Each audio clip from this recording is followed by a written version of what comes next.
और अब खबरें विस्तार से। बीजेपी के फायर ब्रांड नेता और यूपी के सीएम योगी आदित्यनाथ बिहार चुनाव में क्या उतरे, अपने जुबानी हमलों से विरोधियों को चारों खाने चित्त करने में जुट गए। उनके नए बयान ने कांग्रेसी खेमे में बवाल मचा दिया तो मुस्लिम कट्टरपंथियों के होश गुम हैं। क्या है योगी का वो बयान, देखिए इस रिपोर्ट में। किसी कटमुल्ले के कहने पर 3 तलाक की प्रथा को लोग समर्थन करते थे। यह देश खतों से चलेगा या यह देश संविधान से चलेगा?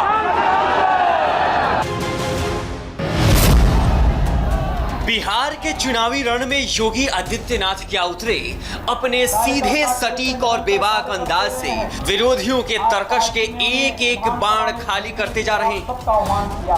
भगवान महावीर की नगरी वैशाली में थे योगी आदित्यनाथ।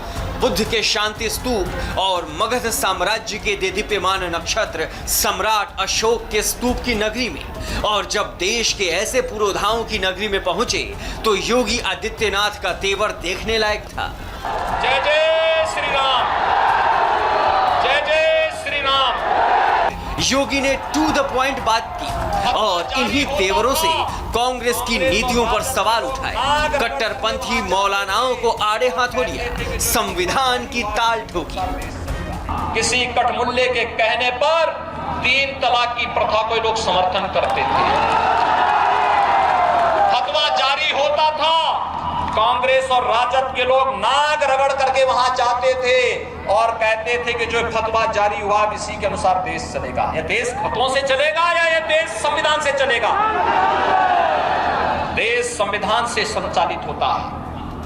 और मोदी जी योगी आदित्यनाथ अपनी पूरी तर्कश भरकर लाए थे और एक के बाद एक शब्दों के बाण छोड़े जा रहे थे। भले ही योगी यूपी के सीएम, भले ही उनका ठिकाना बिहार से दूर लखनऊ में हो, लेकिन बिहार की जनता की नस बरसों से गोरखपुर में रहकर समझ चुके हैं और वो ये जानते हैं कि बिहार के चुनाव में भी मोदी नाम का तुरुप का इक्का उनके पाले में है, जो 3 तलाक के नाम पर ही सही योगी ने सही समय देखकर उसे जनता के सामने उछाल दिया।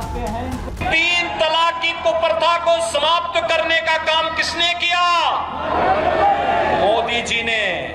3 तलाक की कुप्रथा समाप्त होनी चाहिए थी ना, आधी आबादी को न्याय मिलना चाहिए ना, और मोदी जी ने यह काम कर दिया। 3 तलाक की कुप्रथा को समाप्त करके नारी गरिमा की रक्षा करने का काम मोदी जी ने किया। दूसरे चरण में 94 विधानसभा सीटों पर 3 नवंबर को मतदान है। वैशाली विधानसभा सीट से कांग्रेस के टिकट पर संजीव सिंह महागठबंधन के प्रत्याशी हैं। जेडीयू ने सिद्धार्थ पटेल को उतारा है तो एलजेपी के टिकट पर इस सीट से अजय कुमार कुशवाहा चुनावी मैदान में है। बिहार की वैशाली विधानसभा सीट पर जेडीयू का पिछले 1.5 दशक से एक तरफा राज है। 2015 के विधानसभा चुनाव में जेडीयू के टिकट पर राजकिशोर सिंह ने जीत दर्ज की थी। इस बार सिद्धार्थ पटेल को टिकट दिया गया है, जिन्होंने 2005 और 2010 में जीत का परचम लहराया था। इस सीट पर यादव, मुस्लिम और कुर्मी वोटर निर्णायक भूमिका में हैं। रविदास और पासवान जैसी जातियां भी यहां अहम भूमिका निभाती हैं। पिछड़ी जातियों के गठजोड़ से ही इस सीट पर जेडीयू का जलवा पिछले 14 साल से बरकरार है। इसी जलवा की ज्योत और प्रज्वलित करने योगी आदित्यनाथ पहुंचे और अपने बयान से विरोधियों को चारों खाने चित्त कर दिया। बिहार में अपनी जड़ मजबूत करने के लिए